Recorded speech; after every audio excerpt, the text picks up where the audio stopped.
Muy buenos días. Les habla Samuel Triana Ñustes, estudiante del doctorado en Ciencia de la Educación de la Universidad de Cuauhtémoc.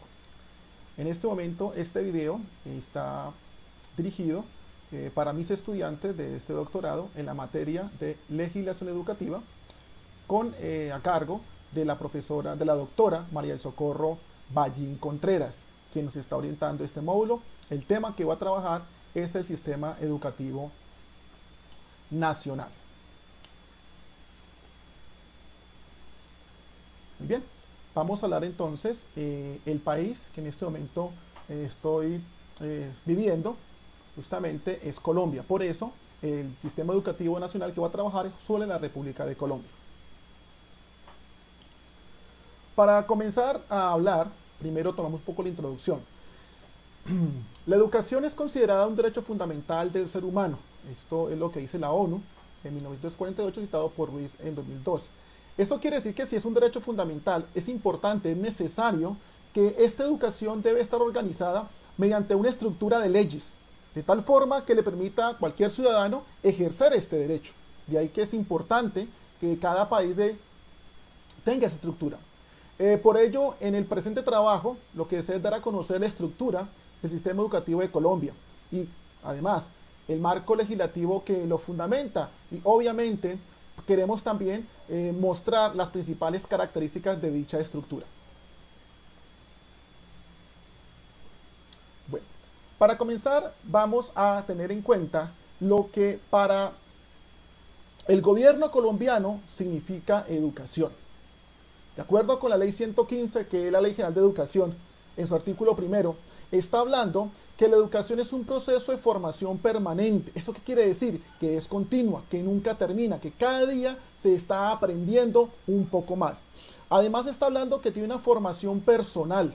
Eso significa que se centra en el individuo y obviamente en sus necesidades. Me está diciendo también que esa formación debe tener en cuenta la cultura, es decir, el contexto en que se encuentra el individuo, la cultura de su región. Colombia es un país que tiene muchas regiones y una diversidad muy bonita, muy hermosa, y por eso debe tener educación en cuenta esos elementos.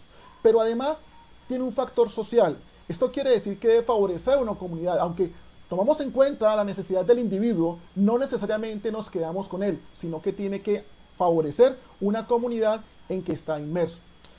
Se fundamenta en una concepción integral, eso es muy importante. Esto quiere decir que no solamente vamos a concentrarnos en la parte del conocimiento, en lo académico, sino que esa concepción integral tiene varios elementos. Tiene lo cognitivo, lo procedimental y lo axiológico, o en otras palabras, el saber hacer y el ser.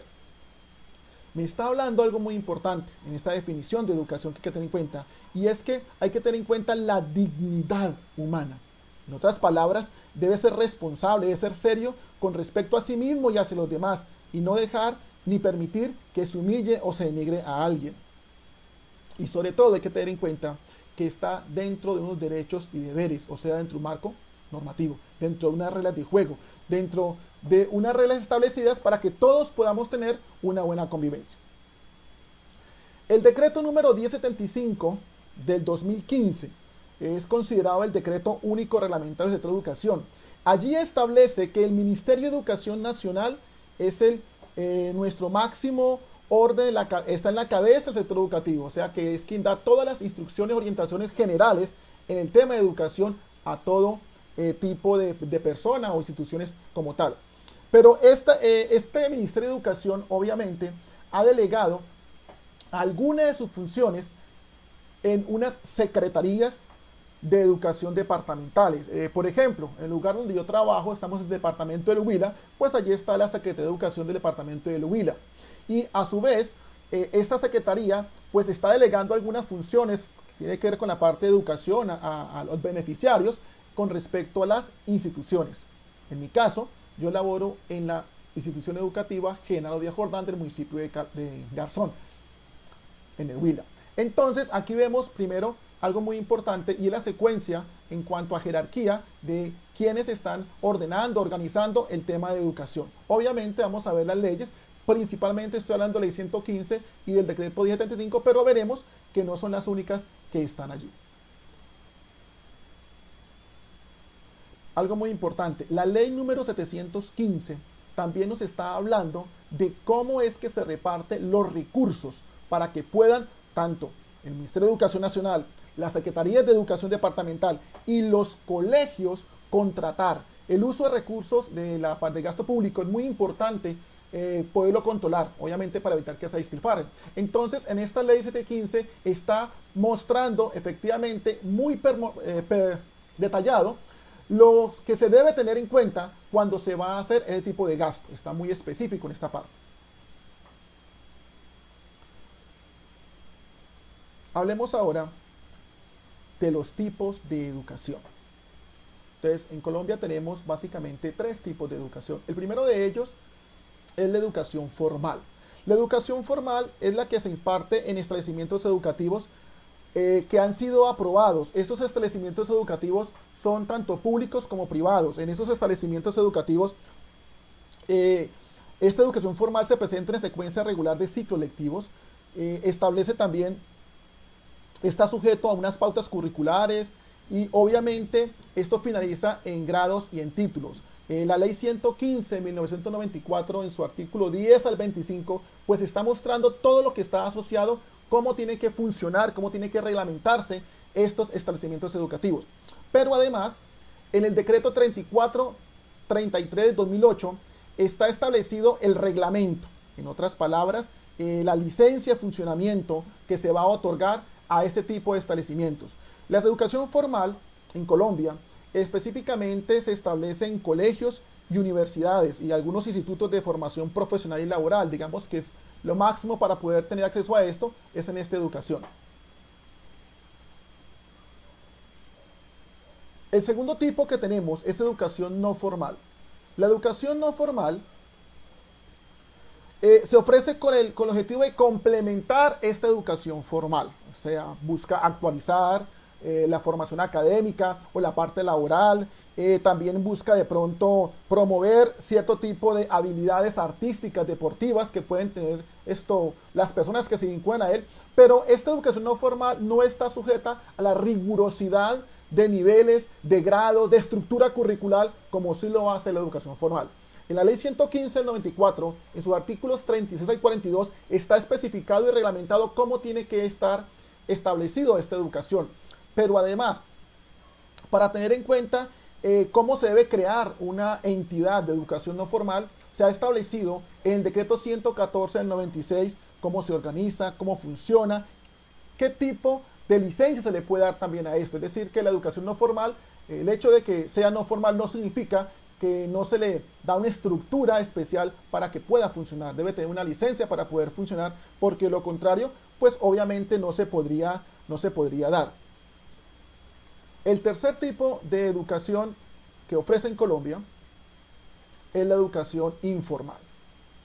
Esta educación informal, pues básicamente está orientada a todo conocimiento libre que se da con espontaneidad.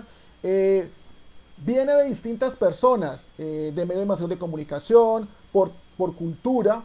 La educación informal, digamos que la puede dar una persona que tenga una experiencia al respecto, y sobre todo se tiene muy en cuenta el enfoque, a dónde va, que especialmente esta educación informal apunta a labores, por ejemplo, cursos de mecánica, costura, también la parte artística, teatro, música, danza, en la parte deportiva, escuelas de formación deportiva, fútbol, baloncesto, en sí, todos los demás deportes que están aquí.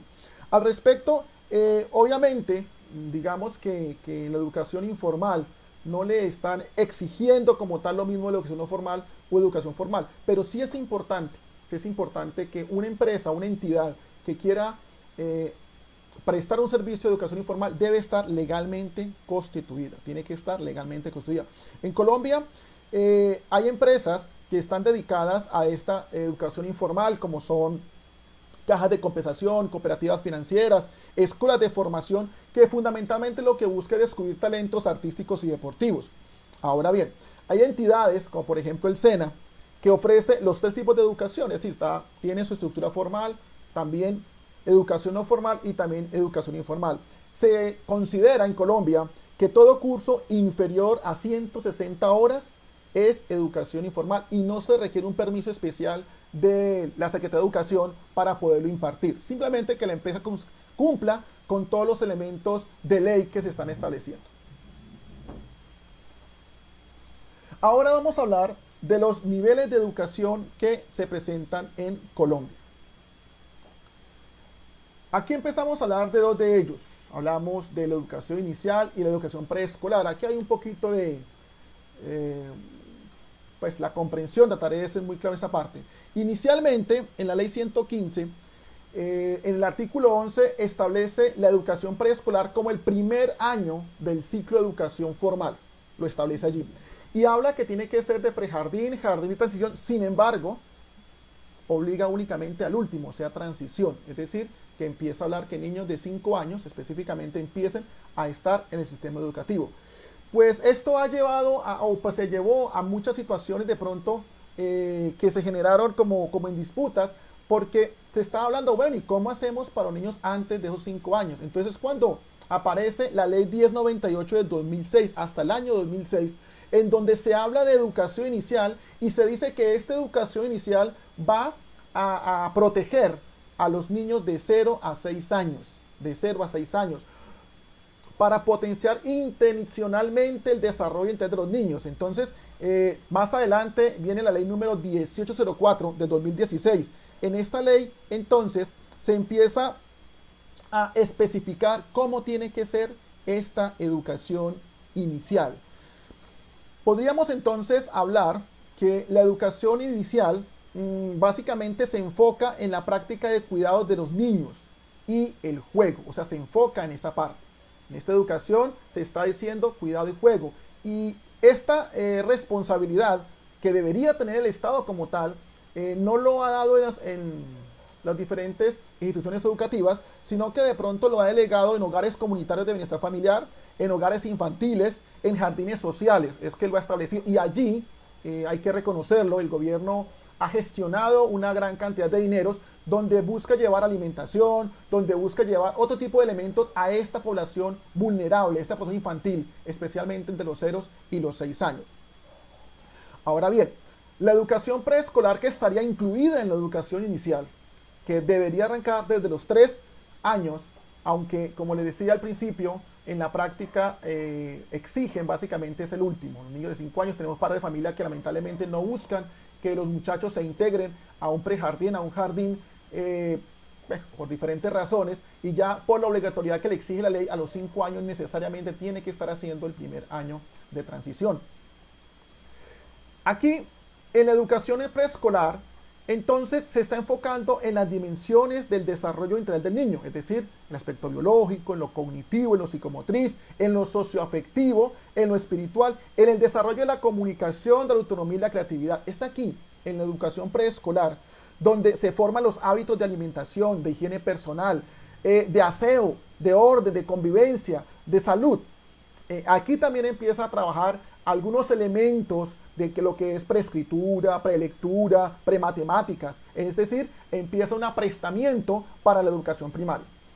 Bueno, aquí hay que decir que empezamos a tener unos elementos que generan desigualdad en la educación colombiana. Y es que en la educación pública como tal, instituciones como tal, los niños les exigen y está reglamentado únicamente a partir de transición. O sea, no es obligatorio, son muy pocas las entidades públicas como tal que ofrecen, o sea, con toda la estructura formal que están ofreciendo prejardín y jardín. En cambio, la educación privada, ahí sí, empiezan a tomar una ventaja enorme. Porque en la educación privada, los colegios privados, sí, hay muchos colegios que están ofreciendo esta educación desde prejardín, incluso desde párvulos, o sea, mucho antes. Y desde aquí empezamos a ver cómo la educación privada empieza a cogerle ventaja a la educación pública. Porque obviamente no es lo mismo un niño o una niña que comience su educación desde los 3 años enfocada como tiene que darse a uno que llegue solamente a transición. Empezamos a tener una diferencia que se va a notar más adelante y que se ha notado como de pronto podemos conocer nosotros. Seguidamente viene lo que conocemos como la educación básica primaria, bueno, educación básica, que se divide en dos educación básica primaria y educación básica secundaria. La educación básica primaria, entonces, ya tenemos niños que están estudiando regularmente de primero a quinto primaria. La educación básica secundaria comienza en grado sexto y va hasta grado noveno, ya los niños un poco más grandes. En esta parte, en un comienzo, la educación primaria se decía que se enfocaba en las escuelas y en los colegios la educación secundaria. Obviamente ya actualmente se ha fusionado, ahora no se hablan de escuelas y colegios, sino instituciones educativas que se han integrado para continuar con su ciclo escolar, para que no haya una brecha allí que lo esté determinando. La ley 115 en sus artículos 11, en los artículos 19 al 26, está reglamentando cómo tiene que ser esta educación básica. Entre sus objetivos primordiales, lo que se quiere es propiciar una formación integral para su vinculación con la sociedad y en el trabajo. O sea, ya lo van enfocando en esta parte. Pero hay que tener en cuenta que hay que mirarlo bajo la ética, la moral y los demás valores del desarrollo humano. O sea, aquí empezamos nosotros a decir que tiene que enfocarse con una ética y con unas características que debe tener ese estudiante que va, obviamente, a vincularse más adelante a una sociedad que lo está acompañando. Se ha establecido que hay unas áreas obligatorias que vemos acá. Entonces tenemos ciencias naturales, ciencias sociales, artística, educación ética y valores, educación física, educación religiosa, que básicamente hay que hablar que lo que se pretende de la educación religiosa es que no se enseñe una religión en particular, sino toda la estructura general, y no es obligatorio. De pronto, si tienen estudiantes que tienen su fe religiosa es distinta, pues que obliga a cursarla, pues hay con respecto a esto unas pautas de qué se tiene que hacer, pero fundamentalmente hay un respeto a la creencia de cada estudiante, de cada persona. No se obliga a participar en un acto litúrgico como tal. También vemos como una área obligatoria humanidades, que está compuesta por lenguaje, por inglés, matemáticas, tecnología e informática.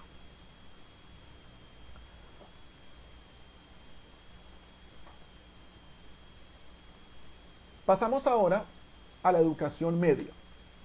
En la educación media, entonces, aquí ya básicamente son los estudiantes de grado 10º y 11. Bueno, una observación. Generalmente los estudiantes que terminan la educación básica, el colegio le entrega un certificado, el cual le dice que ya tiene una educación básica. Y en esta educación básica, el estudiante puede continuar con la educación media, pero también, si así lo desea, podría iniciar una educación técnica, que ahora la vemos al respecto de esta parte. Entonces, en Colombia, digamos que después de tener certificado de grado noveno, un estudiante, lo ideal es que continúe su educación media. Algunos optan por la educación técnica, que le permite la ley que lo pueda desarrollar. Con respecto a la educación media, tenemos dos modalidades: la educación media académica y la educación media técnica. La ley, con respecto a la educación media académica, en la ley 115, en los artículos 11 y del 27 al 35, está establecido lo reglamentado cómo tiene que ser esta educación, qué es lo que pretenden. Fundamentalmente lo que se quiere es que se profundice en un campo específico de las ciencias, de las artes, de las humanidades, y obviamente acceder a la educación superior. Esta educación tiene unas áreas obligatorias. Quiero que usted observe las áreas obligatorias. Con respecto a primaria, a la educación básica, que hablaba de estas 9, aparecen otras 3. Aparecen otras 3 con filosofía, ciencias económicas, ciencias políticas, y estas áreas se profundizan, buscan profundizar. Ahora bien, en la educación media académica puede tomar ciertos énfasis para profundizar con mayor fuerza, digámoslo así, en ciertas áreas como ciencias naturales, sociales, bueno, la que escoja la comunidad, la que vea, y de pronto en su plan de estudios pueden a estas materias o a esas asignaturas colocarle mayor intensidad horaria. Pero de todas maneras, el número de horas que reciben los estudiantes de educación media académica son 30 horas semanales. Eso es, digamos, lo que está establecido con estas asignaturas. La educación media técnica, a diferencia de la media académica, lo que tiene como objetivo es preparar a los estudiantes para el desarrollo laboral en uno de los sectores de producción, o también que continúen en educación superior. Y aquí, digamos, ellos reciben 40 horas semanales de clase. De pronto algunos un poco más. Aparte de estas asignaturas que ellos ven otra vez que se llama la especialidad.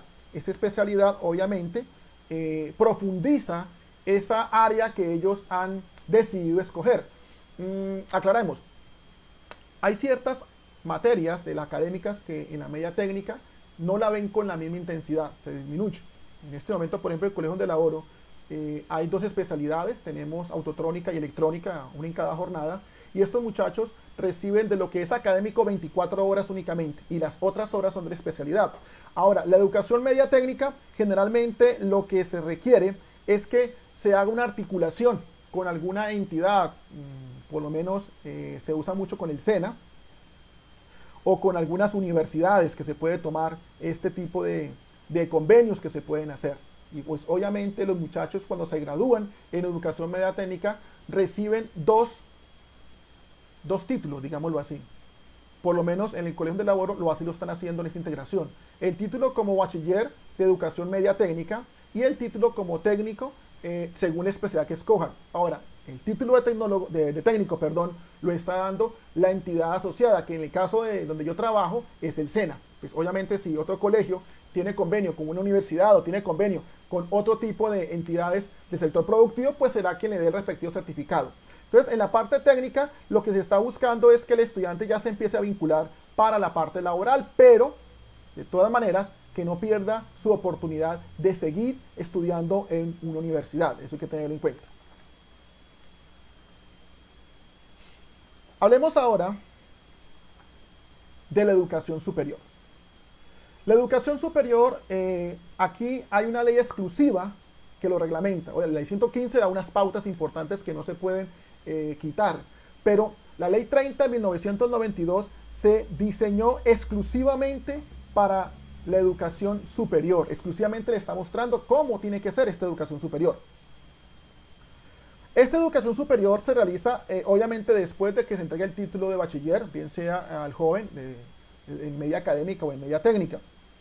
Y el objeto es que obviamente este estudiante se pueda formar a nivel profesional. Sin embargo, tiene varios niveles que se pueden tener en cuenta. Uno de ellos es el técnico. Esta parte del técnico como tal lo ofrecen instituciones técnicas profesionales, es autorizado para eso. Y el tiempo de duración es de 1 a 2 años. Ese es el título que de pronto cuando se hace, le expliqué ahorita la integración con algunos colegios, los chicos que comienzan en grado 10º a hacer su técnico en integración con algunas entidades, que le entrega el SENA, en este caso como le explicaba. Es decir, este técnico los muchachos lo pueden tomar desde grado 9º, porque es autorizado, pero solamente hasta allí le permite con respecto a educación superior. Lo ideal es que un muchacho en grado 11 pueda continuar como técnico y continuar con otros estudios.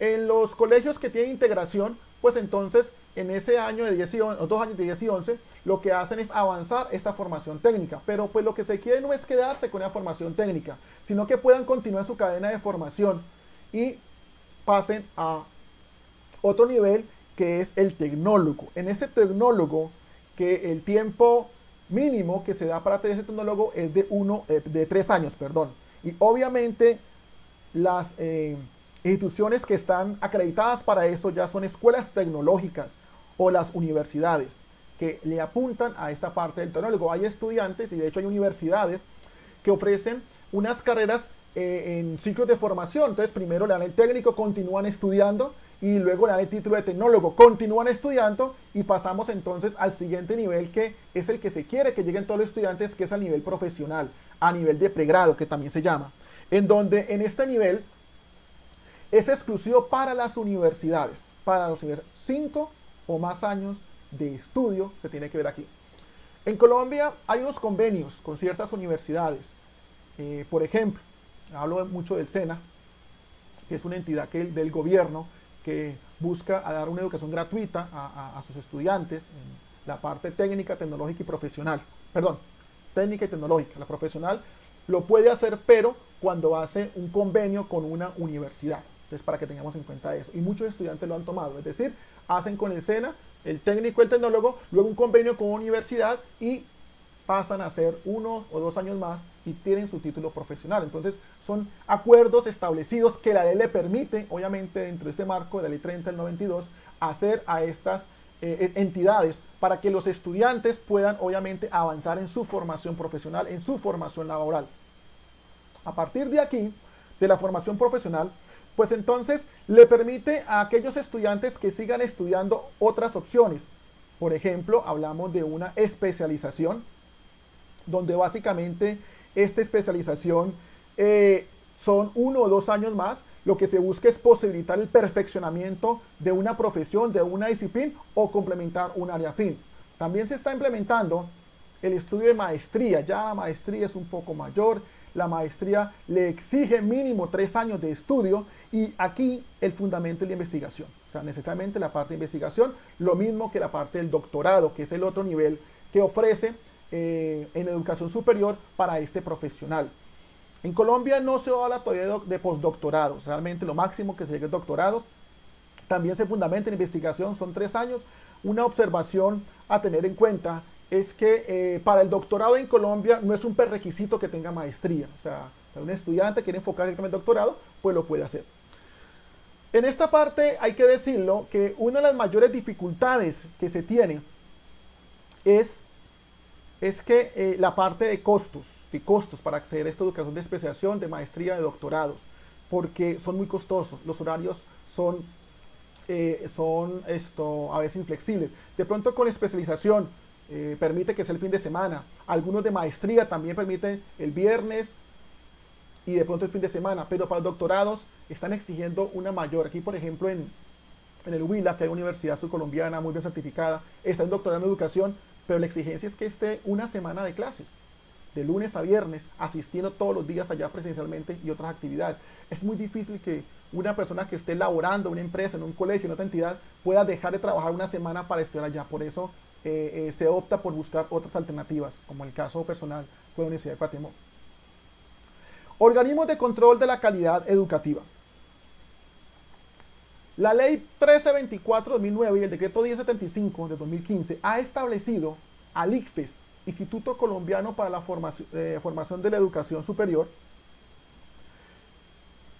ha establecido para que sea el encargado de mirar la calidad de la educación. La calidad de educación, eso es importante. ¿Cómo lo hace? Ha diseñado pruebas estandarizadas a todos los estudiantes en todos los niveles de educación para medir esa calidad.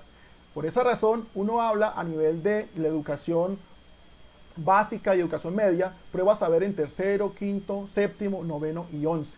Y ya a nivel de educación superior se habla saber TIT, que es enfocado a los tecnólogos, y saber pro, que son a los profesionales. Y a partir de aquí, con base en estos resultados, entonces establece una categoría para cada establecimiento educativo, entrega una estadística pormenorizada de dichos resultados para que las instituciones realicen respectivos planes de mejoramiento.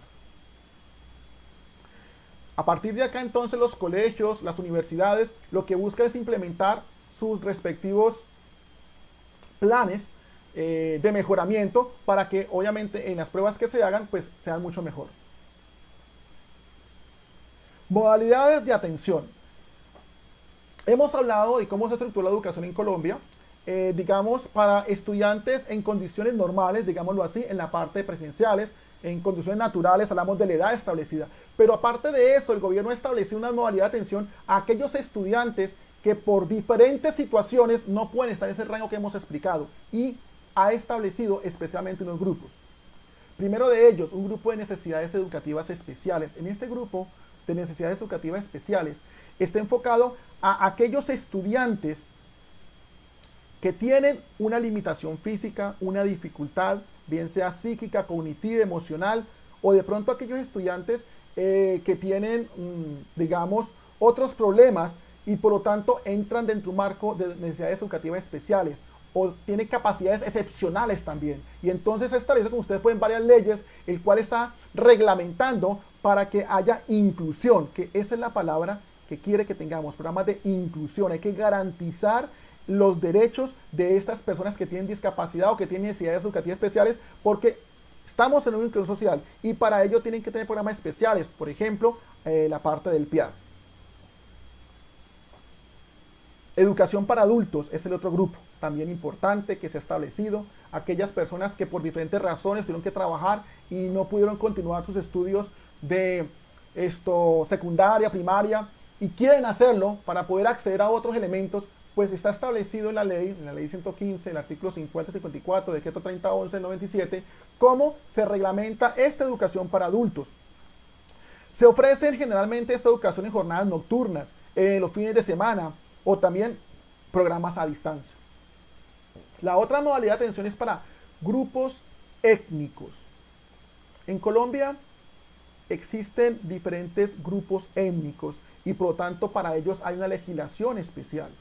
Estos grupos son comunidades que obviamente aparte de su nacionalidad colombiana poseen una cultura, una lengua, unas tradiciones propios, autóctonos. Por ejemplo, comunidades indígenas o algunas comunidades afrocolombianas que tienen algo muy especial. Para ellos también hay una educación especial o por lo menos leyes que le permiten tener su educación específica.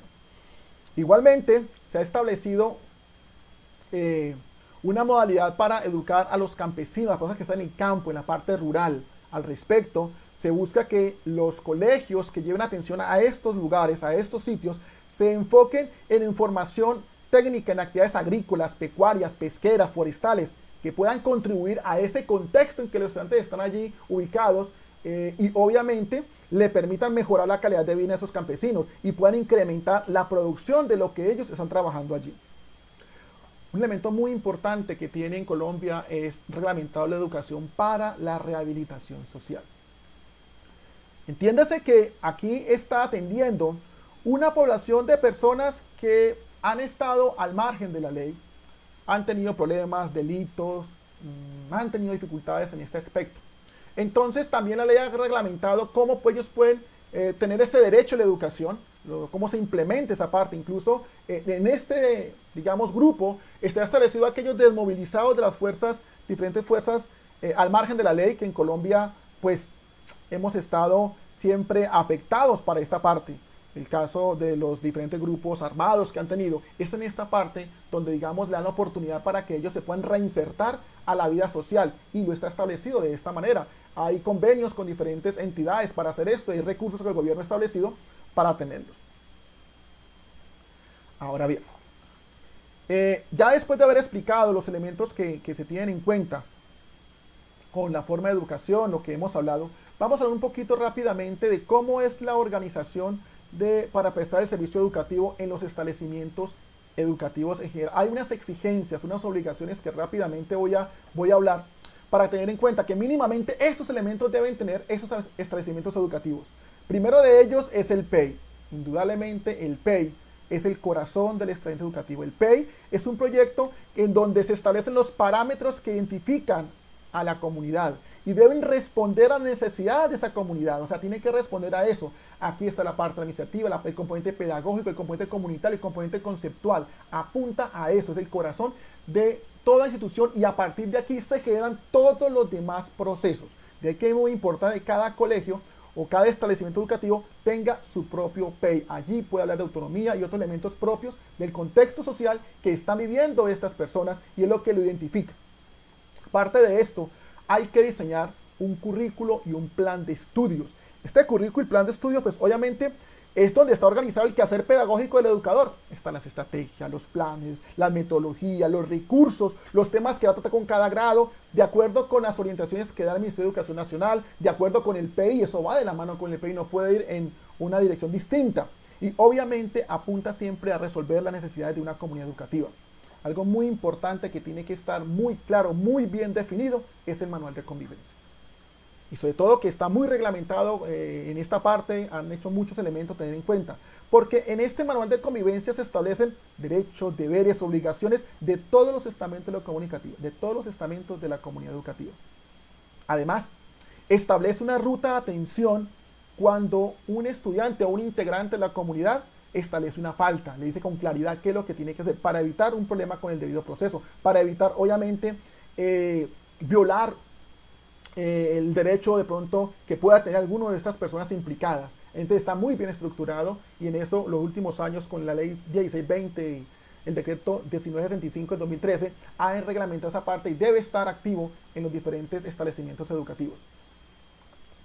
Finalmente, el componente de evaluación. El componente de evaluación debe estar incluido en el establecimiento educativo. La evaluación no es considerada calificación, es decir, aquí hay que tener mucha claridad cuando se habla del comienzo, que no solamente estamos hablando del saber, sino también del saber hacer, hablamos de la competencia, hablamos del ser, de lo que es la persona, o sea que hay tres elementos que están aquí involucrados dentro de esta evaluación. Y la evaluación no solamente es la calificación de un número, sino de qué forma el joven, la joven o el estudiante está avanzando de acuerdo a sus ritmos de aprendizaje y sus capacidades. Y para ello, el gobierno ha establecido dentro de la ley 115, el artículo 80, pero también el decreto 1290 del 2009. Ha sido muy enfático en los elementos que hay que tener en cuenta de esta manera. De tal forma que aquí se está reglamentando cómo debe ser la evaluación del aprendizaje y la promoción de los estudiantes en los diferentes niveles de educación que ofrece dicha entidad educativa. Bueno, realmente tratar de hablar de toda esa parte en poco tiempo es corto y quise ser un poco específico a lo que se requería y es el propósito de este video. A nivel de concluir, vamos a unas conclusiones importantes. La primera conclusión es que llegamos, es que necesariamente, toda persona que esté vinculada con el sistema educativo debe conocer cómo es su estructura, cómo es el marco legislativo, especialmente nosotros los educadores. Porque es que en todo acto educativo que se realice hay que tener claridad de las responsabilidades que tenemos, qué se puede y qué no se puede hacer, hasta dónde se puede llegar. Y ojo, el desconocimiento de esta ley, de esta norma, no lo exime del compromiso, la responsabilidad. De ahí que es muy importante que todos aquellos que estamos vinculados con educación tengamos pleno conocimiento de esa estructura y de este marco legislativo. La segunda conclusión que puedo plantear en este trabajo es que, si bien es cierto la ley de decretos reglamentarios en Colombia, en la parte de educación, digamos que están bien definidos, pero en la teoría. En la práctica, no, en la práctica se evidencia mucha desigualdad social. Hay municipios, hay colegios que adolecen de condiciones mínimas para su buen funcionamiento. ¿Por qué? Porque no llegan recursos. Es decir, el Estado tiene la obligación de entregar unos recursos, pero no llegan. Recursos para los servicios públicos, recursos para el funcionamiento de un colegio, recursos en infraestructura, recursos de muchas maneras, de alimentación escolar, programas que el gobierno ha diseñado pero que no llegan a los estudiantes, y al no llegar, pues claro, no funciona bien, no funciona igual. Lo más triste es que es común que muchos de estos dineros se desvíen para otros propósitos. Hay muchas denuncias de corrupción y de cosas así, y tristemente los más afectados son nuestros niños, nuestros estudiantes, que son los menos favorecidos, los que tienen menos recursos. Tristemente es un problema grande que tenemos en Colombia y que esperamos que se pueda mejorar. Por eso se requiere que los organismos de control se mejoren con respecto a esta parte. Listo.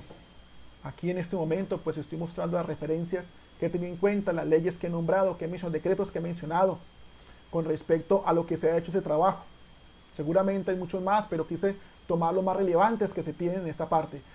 También aparecen ustedes algunas imágenes que he tomado de la red, de la web, y está su respectiva reconocimiento de dónde fue sacado el autor de esta parte. Pues hay que hacerlo, en donde se establecen los elementos que hemos tenido en cuenta para este trabajo.